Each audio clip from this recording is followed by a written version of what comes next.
माल माल माल स्कूल के याद आवे स्कूल के देखरा देले रही हाथावा में फूल रे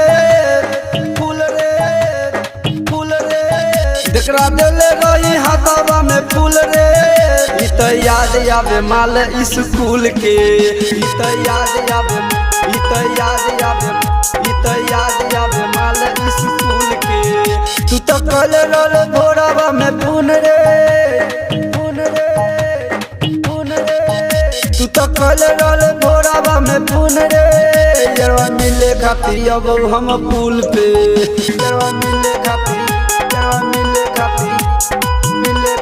अब हम पुल पे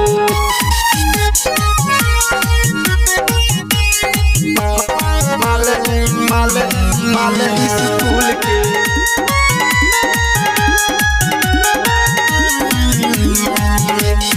पता नहीं चलल दसवा पुनः देवे गईली पता नहीं चलल ओकर मम्मी जान गईली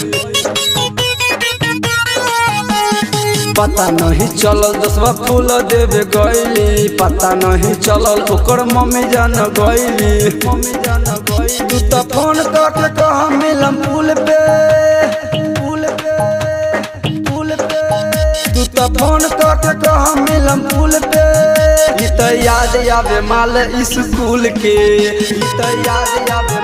इ त याद आवे इ त याद आवे माल स्कूल के माल माल माल स्कूल के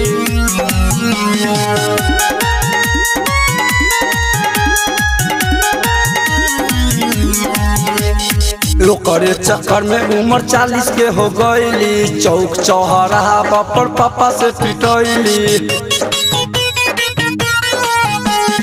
लोकरे चक्कर में उम्र 40 के हो गईली चौक चौराहा पर पापा से पिटैली सकिंदरा से कल मिलम पुल पे पुल पे पुल पे सकिंदरा से कल मिलम पुल पे